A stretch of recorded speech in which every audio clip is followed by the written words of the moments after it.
नागरिकहरूको जुन अथाह सद्भावले हामीले अहिले कोटेश्वरको ट्राफिक र प्रभावमा बस्न पाउने भएका छौँ, बस्न पाइरहेका छौँ। यो नागरिकको भावनाको उच्चतम कदर गर्दै सकल दर्जाका प्रहरी कर्मचारीहरूले पुलिसिङ बाई कन्सेन्ट भन्छन्, नागरिकको भावनाअनुसारको काम गर्ने आफ्नो अभ्यासमा पनि विकास गर्नुहोस् भन्ने निर्देशन पनि दिन चाहन्छु। अब अर्को कैयन अवस्थाका आफ्ना असन्तुष्टिहरूलाई ढुङ्गा मुढाले प्रस्तुति गर्ने हाम्रो अभ्यास सुधार गर्न पनि जरुरी छ। अहिले अत्यन्त सहयोग गर्न मन भएका सहयोगी मनको कारणले हामी भवन निर्माण गरेका, सवारी साधन प्राप्त गरेका, काम गर्न सहयोग प्राप्त गरेका, अपराधका विरुद्ध सूचना प्राप्त गरेका छौँ। यो मनको विकास होस् र यस्तै होस्। संस्कृतिमा संस्कृतमा एउटा भनाइ छ, अयोग्यम पुरुषम नास्ति योजकस्तत्र दुर्लभ। हाम्रो रविन्द्र दाइलाई अझ धेरै थाहा छ, उहाँ कोटेश्वरमा। अनि अयोग्य पुरुषम नास्ति, अयोग्य मनुष्यम नास्ति भने पनि हुन्छ, मनुष्यम नास्ति योजकस्तत्र दुर्लभ। कोही पनि मान्छे अयोग्य छैन, सबै राम्रा छन्। तर योजक जोड्ने चिज, सङ्गत गर्ने राम्रो मान्छेको सङ्गत पायो भने सबै राम्रा हुन्छन्। यस्तै सहयोगी मन भएका सम्पूर्ण नागरिकको सामिप्यतामा रहेर अरू मान्छे पनि राम्रा हुनेछन्, सबै राम्रा हुने वातावरण बन्नेछ। अब कोही खराबको, गजडीको, दारू धेरै खानेको, घर परिवारमा झगडा गर्नेको, चोरी चकारी गर्नेको सङ्गतमा पऱ्यो भने त्यही बिग्रेला कि भन्ने डर छ। त्यस कारणले हामीलाई अबको जरुरत के छ, सबै मान्छे योग्य छन्। त्यो योग्य मान्छेहरूलाई असल सङ्गत र साथको जरुरत छ र त्यो साथ र सङ्गत दिनको लागि यो समाज पनि तयार बन्दै जानेछ, बनेको छ।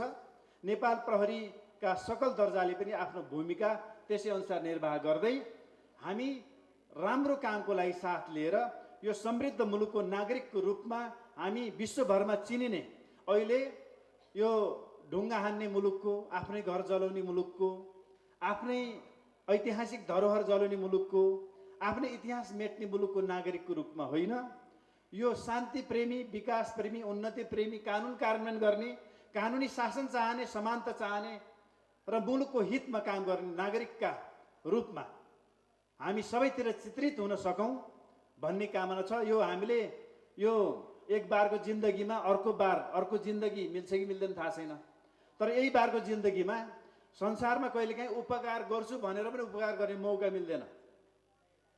यो बारको जिन्दगीमा जसको क्षमता जहाँ जहाँ छ त्यो उपकार गर्ने भावनाको विकास भएर यो उपकार गर्ने मौकाको सद्भाव जसरी सदुपयोग गरेर भवन बने, अरू काम पनि भइरहेछ, सामाजिक काम पनि भइरहेछ, खेलकुदका काम, शिक्षित सरकार खेलकुदको काम भइरहेछ, सबै भइरहेछ। अब यो हाम्रो रितेशजी उहाँ आफ्नो व्यवसाय गर्नुहुन्छ, कृष्णनगर बस्नुहुन्छ। यहाँ उहाँको मन द्रवीभूत भएर उहाँले अहिले सेवाको भाव पनि अहिले यहाँ फेरि प्रस्तुत गर्नुभयो। यो गरौँ भन्दाखेरि पनि गर्न नपाइने अवस्था आउँछ। त्यसैले जसको गर्ने क्षमता अहिले छ, जसले गर्छु जस्तो लाग्छ त्यसैले गर्नुपर्छ र त्यसैले गर्छ।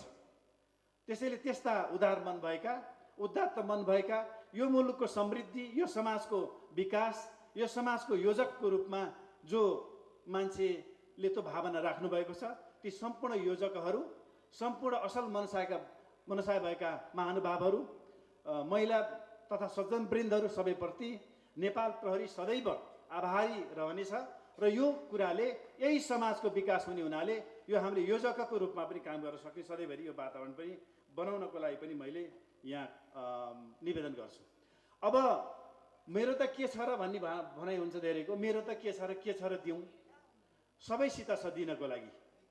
कसैले केही दिन सकेन, मुस्कान दिन सक्छ नि, हान्ने रागोले चाहिँ हेर्न पर्दैन, मुस्कान दिन सक्छ, मिठो बोली दिन सक्छ, भौतिक चिज दिनुपर्छ भन्ने छैन।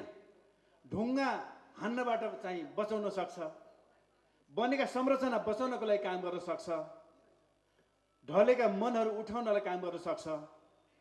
अबको आगामी निर्वाचनमा चाहिँ भयङ्कर राम्ररी काम गर्न सक्छ। त्यसैले हरेकले दिन सक्ने ठाउँ छ, केही नभए मुस्कान दिन सकिन्छ। मैले भने त्योभन्दा माथि दिन सक्ने त जति पनि चिज छन्, मिठो बोली दिन सकिन्छ मैले भने। त्यसैले म यहाँहरू सबैलाई त्यो निवेदन गर्छु। अर्को दिन के सक्छु र भन्नेलाई सूचना दिन सकिन्छ। प्रहरीलाई आफ्नै समाज विरोधी, आफ्नै टोल विरोधी, आफ्नै भाइ बहिनी विरोधी, आफ्नै विकास विरोधी यी सबै तत्त्वहरूलाई ठेगान लाउनलाई, अपराध कर्म गर्ने हरेक मान्छेलाई तह लाउनको लागि प्रहरीलाई र सम्बन्धित सबैलाई सूचना दिन सकिन्छ। त्यो सूचनाको माध्यमले कानुन कार्यान्वयन हुन्छ। कानुन कार्यान्वयनले कानुनी शासन हुन्छ। कानुन कार्यान्वयन गरेर कानुन शासन बनेपछि सुशासन हुन्छ। सुशासनले समृद्धि निम्ताउँछ। समृद्धिले सभ्यता निम्ताउँछ। यति धेरै काम बाँकी छ। यो काम फेरि हामी सबैले निष्ठापूर्वक गर्दाखेरि सकिन्छ। यसो गर्दाखेरि हामी समृद्ध विकसित नेपाल भनेको वैदिक मुलुकको, ध्यान गर्ने मुलुकको, अत्यन्त ध्यानी र ज्ञानी भएको मुलुकको असल नागरिकको रूपमा संसारभरि चित्रित हुने, संसारका मान्छे पनि एकचोटि हेर्नको ल्याउने। मैले युएनमा काम गर्थेँ। मैले चाहिँ युएनमा काम गर्दाखेरि एक दुईवटा प्रस्तुति चाहिँ मैले सबै देशका कन्टिन्जेन्ट कमान्डरहरूलाई दिने गर्थेँ। कमसेकम मैले के गर्न सक्छु भन्दा नेपाललाई चिनाउन सक्छु नि त। केही टुरिस्टहरू आउन सक्छन्, नेपालबारे राम्रो धारणा बनाउन सक्छन् भनेर त्यो प्रस्तुति दिँदाखेरि, ओहो तिम्रो देश त, तिम्रा घरहरू पनि मन्दिर जस्ता, घरको माथि पनि बुर्जा राख्छौँ नि हामीले, गजुर राख्छौँ, तिम्रा घर पनि मन्दिर जस्ता, मान्छेहरू पनि मुस्कान दिएका, हाम्रो मान्छेको मुस्कान चाहिँ छ। अहिले घरमा पीडा भए पनि यसो के भने मुसुक्क हाँस्ने चाहिँ छ। भूकम्पद्वारा थिलो हुँदाखेरि पनि चाँडै बिर्सिएर पहिला घर काट्न लाग्यो होचो बनाउनलाई, फेरि बढाउँदाखेरि मुस्कानका साथ घर बढाएर फेरि अग्ला घर बनाएका, अहिले चाँडो बिर्सिने पनि बानी छ। अब यो सबै कुराले यो सबैले मुस्कान सबैले तिम्रो देशका मान्छे मुस्कुराइरहने, पगोडा शैलीका घर भएका शान्त प्रकृतिका, कस्तो शान्त प्रकृतिका मान्छे भनेर मलाई भन्थे। हो यस्तै शान्त प्रकृतिका, यस्तै मुस्काइरहने, यस्तै पगोडा शैलीका, यस्तै ज्ञानीहरूको तपोभूमिको क्षेत्र भएको, यस्तै शान्ति भूमि गौतम बुद्धको जन्मस्थल भएको यही मुलुकमा तिमी एक बार आउनुपर्छ। मैले त्यही भन्थेँ। अब यो त्यस्तै मुलुक हामीले अलिक त्यो चरणबाट फेरि अलि बिग्रेको हो कि भन्ने अवस्थामा हामी पुगेका हुनाले अब त्यसबाट हामी केही छैन, हामी सबैले मिलेर बन्छ, सबैले हातमा हात साथमा साथ मिलायो भने बन्छ। बदमासहरूका विरुद्ध सज्जनहरूका समर्थनमा लाग्ने वातावरण बन्दाखेरि बदमासहरूको सङ्ख्या घट्नेछ, सज्जनहरूको सङ्ख्या बढ्नेछ। हामीले कस्तो समाज बनाउने र हामीले सन्ततिलाई कस्तो समाज हस्तान्तरण गर्ने, लडाइँ गर्ने, झगडा गर्ने, छिमेकीलाई देखि नसहने, विभाजित भएको गाली गलौज गर्ने, कुटिहाल्ने, पिटिहाल्ने, ध्वंस गरिहाल्ने, आगो लगाइहाल्ने, ठोकिहाल्ने, यस्तो बन्यौँ भने हाम्रा सन्ततिलाई सुरक्षित पनि बनाउँदैनौँ। आफ्ना सन्तानहरूको सुरक्षाको लागि, आफ्ना सन्तानहरूलाई सुन्दर भविष्य हस्तान्तरण गर्नको लागि पनि यही समयमा हाम्रै जेनेरेसनले, हाम्रै पुस्ताले अलि धेरै काम गर्नुपर्छ। केही धेरै कुरा छैन, कुनै संसारमा उन्नतिको छोटो बाटो छैन। लामो बाटो, सृजनशील बाटो, विकासको बाटो, परिश्रमको बाटो त्यही भएको हुनाले त्यो गर्नको लागि चाहिँ हामी यसले यो सन्देश दिन सक्छ नेपालले संसारभरलाई। त्यसो गर्दा हामीले संसारमा छुट्टै किसिमले परिचित हुनेछौँ। अहिले यो बिचको भायोलेन्ट प्रोटेस्टमा लुटिएका हतियार र बदमासी गरेका व्यक्तिहरूका सम्बन्धमा पनि सूचना दिएर पनि हामीलाई काम हुन्छ। त्यसैले अहिले सबैको नागरिकको साथ सहयोगले कैयन हतियारहरू फिर्ता आएका छन्। अहिले थोरै हतियार मात्रै बाँकी छन्, बाँकी हतियार फिर्ता आइसकेका छन्। त्यस्ता बदमासहरू पनि कानुनी दायरामा आएका छन्।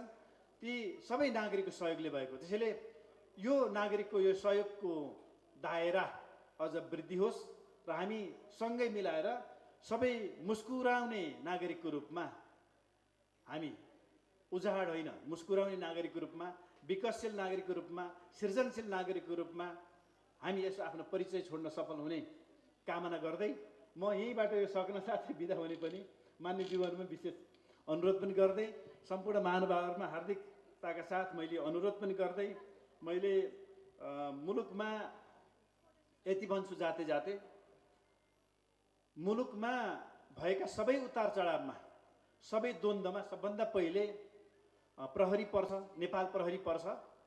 त्यो नेपाल प्रहरीले भोगेका र खेपेका सम्पूर्ण उतार चढाव र दुःखहरूलाई बिर्सेर नेपालीहरू, नेपाल प्रहरीका सकल दर्जाका सदस्यहरू चाहिँ आफ्नो अपूरणीय क्षतिलाई व्यवस्था गरेर आफ्नो निमित्यान्न भएर पनि उठेर आफ्नो कार्यक्षेत्रमा फर्केका छन्।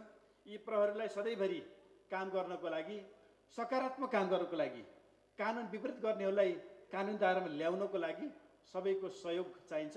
यो समृद्ध प्रहरी र यो साधन स्रोत सम्पन्न भएको प्रहरी र सिपयुक्त प्रहरी र नागरिकको सहयोग भएको प्रहरी हुँदा हामी निश्चित रूपमा एउटा सभ्य समाज सिर्जना गर्नेछौँ भन्ने निवेदन गर्दै यो साथ सहयोगको लागि मैले जति शब्दमा व्यक्त गरे पनि पुरा हुँदैन, तर म एकै शब्दमा भन्छु, यो साथ र सहयोग, यो हातेमालो, यो काँध थाप्ने भावना सबै जीवन्त रहिराखोस्।